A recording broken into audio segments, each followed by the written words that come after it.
दोस्तों, जैसा कि आपको पता है ALP CBT 1 का एग्ज़ाम आप दे चुके हैं और रिजल्ट का इंतज़ार कर रहे हैं। तो भाइयों, आपके मन में ट्रेड को लेकर काफ़ी ज़्यादा परेशानी होगी, क्योंकि पिछली बार ट्रेड में काफ़ी ज़्यादा स्टूडेंट फेल हुए थे। तो आपके लिए बस 2 लाइनें हैं। ये 2 लाइनें मैं कहना चाहूँगा कि आँखों में नमी और दिल में गम है, जैसा कि आप लोगों में होता भी है।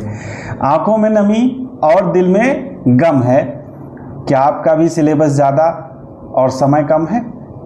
तो अगर ऐसा है भाई, तो करियर अपडेट बाय इंजीनियर पर जो ट्रेड है, आपके डिफरेंट ट्रेड्स हैं, fitter, machinist, turner, diesel, MMB, electrician, electronic mechanic, इन सारी ट्रेड्स की जो तैयारी है, सारे ट्रेड्स का जो सिलेबस है वो कंप्लीट कराया जा चुका है। अब बस आपको career update bye engineer application download करना है और पढ़ना है। सिलेबस कंप्लीट कराना हमारी जिम्मेदारी, जो कि हो चुका है, और पढ़ना आपकी जिम्मेदारी।